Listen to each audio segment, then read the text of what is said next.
Oui, bonsoir à tous. Donc nous sommes en direct actuellement à Saint-Vulbas. C'est Philippe pour le Reporter Indépendant.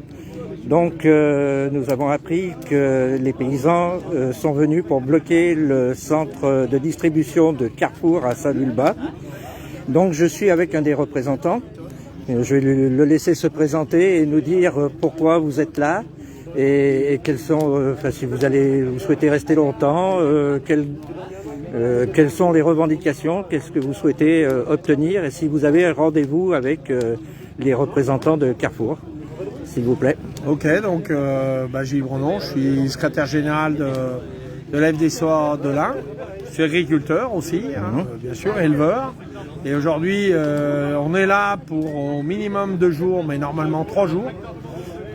L'idée, c'est qu'aujourd'hui, c'est de marteler quand même auprès de la grande distribution, qui aujourd'hui est l'acheteur principal des produits agricoles, et qui aujourd'hui ne veut pas jouer le jeu forcément dans le cadre des négociations commerciales qui ont lieu une fois par an et négociées pour l'année. Ce qui font que les négociations vont se terminer le 28 février, et marteler quand même avec la mise en place de la loi Egalim 2, qui permet normalement de prendre en compte dans le coût d'achat et le coût de paiement de nos produits, le coût de production de nos produits. Aujourd'hui, force est de constater, c'est que on est payé avec le même prix du produit depuis 1985. Et aujourd'hui, jusqu'à maintenant, on a fait ce qu'on appelle des économies d'échelle, ce qui était possible de faire. Oui. On a souvent augmenté la taille de nos exploitations pour diluer les charges, sauf qu'aujourd'hui, on a un point de non-retour. On a un point de non-retour parce que les charges, vous, comme pour nous, elles explosent. Oui. Et qu'aujourd'hui, on ne peut absolument pas répercuter c'est l'augmentation des charges et ça nous pose beaucoup de problèmes. Et aujourd'hui, force est de constater, c'est qu'on a perdu, quand on voit les résultats du dernier recensement agricole, fait au niveau national, on a perdu 100 000 exploitations en 10 ans. C'est 10 000 agriculteurs par an qui disparaissent quand même de l'activité. Ça veut dire qu'on va être totalement dépendant de l'importation. On était un exportateur net il y a moins de 10 ans en arrière. Ouais. Aujourd'hui, on est un importateur net et on exige beaucoup de l'activité et de la profession agricole. Et toute l'activité agricole, c'est toujours adapté aux évolutions réglementaires, environnementales, écologiques. On y travaille de plus en plus. Sauf qu'aujourd'hui, nous ramener des contraintes sans pouvoir répercuter ça sur le prix de nos propres produits, on ne dit pas qu'il faut forcément augmenter le produit au consommateur. Même il peut avoir des exigences, tout ça. Mais aujourd'hui, c'est vraiment le partage de la valeur ajoutée. Ça veut dire qu'entre un agriculteur et un distributeur, il y a des intermédiaires. Et le dernier, c'est pas le moindre, qui sont les GMS. C'est peut-être celui qui gagne le mieux sa vie dans cette affaire. Donc de temps en temps, il faut marteler les choses et là, on est là pour ça. On est là pour marteler parce qu'aujourd'hui, le plus mauvais exemple, c'est aujourd'hui, c'est le groupe Carrefour en France et puis c'est le groupe Leclerc aussi. Michel Édouard s'achète une conduite. Il fait quelques efforts en montrant qu'il était le premier soutien des agriculteurs. Sauf que non, c'est pas la vérité, elle n'est pas là. Et, je pense qu'il y a un juste milieu à trouver. Chacun a sa place, chacun son rôle. On n'est pas forcément obligé, en plus, de répercuter tout ça aux consommateurs. D'accord. Et vous avez pu avoir un entretien avec les représentants de Carrefour ou vous souhaitez en avoir un? Alors aujourd'hui, là, ils sont en rencontre. Le rendez-vous est en cours aujourd'hui, à cette heure-là. Alors qu'il est aujourd'hui, il y a une délégation qui est reçue par le directeur d'une des plus grosses plateformes du département. Et on attend justement, parce que notre intérêt, c'est que ces gens-là, là on les touche en direct sur leur lieu de travail. Là, la plateforme est bloquée pour 3 jours, donc il n'y aura aucun camion qui sortira d'ici. D'accord. On n'empêche pas les gens de venir au boulot, au contraire, mais il n'y a aucun camion qui va sortir ou rentrer de la plateforme. Mais là, il y a une rencontre justement pour que ces gens-là fassent remonter, parce que dans le groupe Carrefour, ce ne sont que des directeurs ou des chefs de service qui sont au service de grands actionnaires. Contrairement à d'autres enseignes où ils sont propriétaires de leurs outils et qui peuvent être décideurs. Mais là, ces gens-là, l'intérêt, c'est de faire remonter ces messages au niveau national. Et la pression est relativement forte. À quelques jours du salon de l'agriculture, qui est une rencontre quand même assez importante. Qui aura lieu cette année. Qui aura lieu cette année. Elle n'a pas eu lieu l'année dernière avec de grands désespoirs.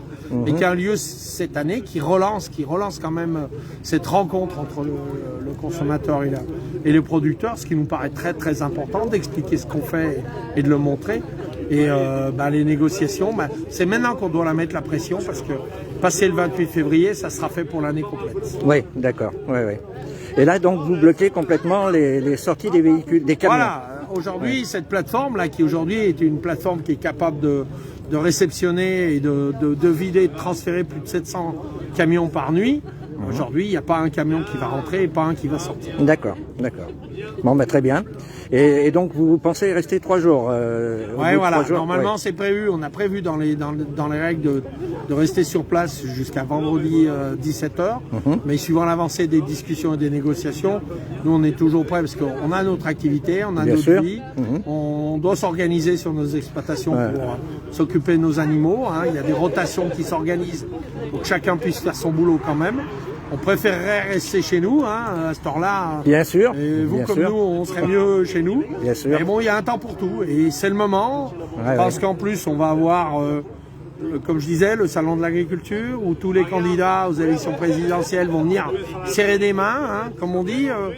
Les candidats ou les pseudo-candidats vont se présenter, vont venir serrer des mains. L'agriculture va être mise en haut de l'affiche pendant 8-10 jours. Puis après, on va oublier à nouveau. Quoi. Voilà. L'agriculture et tout le reste, et parce tout que le reste. beaucoup de promesses qui sont rarement tenues après, quoi. On est complètement d'accord entre les effets d'annonce et puis la transformation derrière. On a souvent des pas de temps qui sont très très très importants. Oui, tout à fait.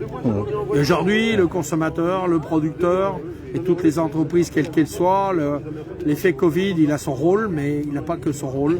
Je pense que derrière, il y a des choses à changer. Aujourd'hui, tout citoyen qui se respecte a aussi le droit de vivre décemment. Et aujourd'hui, lui, comme les producteurs, il n'a pas à subir toutes ces hausses sans qu'on puisse faire quelque chose pour qu'il s'en sorte. Oui, parce que vous êtes aussi touché par l'augmentation du prix du gasoil. Du gasoil, des matières premières, de quel que soit, quelques produits, quelques besoins qu'on a, des matériaux, tout ce qu'on a besoin pour générer notre activité, l'énergie qui est un très gros poste aussi. Aujourd'hui, on l'a subi de plein fouet, à une autre échelle qu'un particulier, mais on l'a subi de plein fouet et on peut en aucune façon la répercuter à qui que ce soit. Oui, d'accord. Et je vois que vous êtes bien organisé sur place. Oui. Vous avez tout prévu.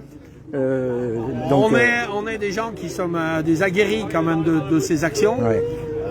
Moi, ça fait plus de 22 ans que je suis engagé dans le syndicalisme. Ça fait quelques combats relativement longs qu'on a pu mener. Donc maintenant, on sait ce que c'est que de mobiliser des gens, de les amener sur le terrain, de les occuper, de leur permettre de pouvoir se restaurer, d'occuper le pas de temps. Ça nous paraît important, de sécuriser aussi tout ça. Donc on a une logistique qui nous permet de le faire. Et là, avec les personnes qui travaillent sur Carrefour, sur le dépôt, l'entente est cordiale, ça se passe bien? Oui, de toute façon, on se respecte les uns les autres. On affiche des choses, mais c'est pas les femmes qui travaillent dans ces entreprises qu'on vise. Eux, l'intérêt, c'est d'aller plus haut et se faire remonter et de remettre la pression au niveau des actionnaires. C'est eux les décideurs finaux. D'accord, très bien. Ben, je vous remercie beaucoup et puis bonne continuation à vous et que tout se passe bien pour vous. Merci. C'est normal. Je ne vais pas filmer les visages parce que beaucoup ne veulent pas être filmés. Je filme un petit peu le feu, je vais voir. Merci beaucoup. Merci. Donc voilà, c'était Philippe pour le reporter indépendant sur Saint-Vulbas dans l'Ain, dans le 01. À côté dans la région lyonnaise, pas très loin, une trentaine de kilomètres de Lyon. Donc voilà, nous sommes sur place. Vous voyez en face de vous les dépôts Carrefour avec aucun camion sur place, puisque les accès sont totalement fermés. Donc comme nous l'a dit ce monsieur, il n'y aura pas de livraison de produits de Carrefour pendant à peu près 3 jours. Peut-être moins si les négociations ont pu aboutir.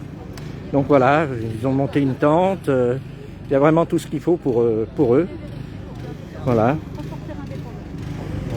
Donc je vous fais voir un petit peu.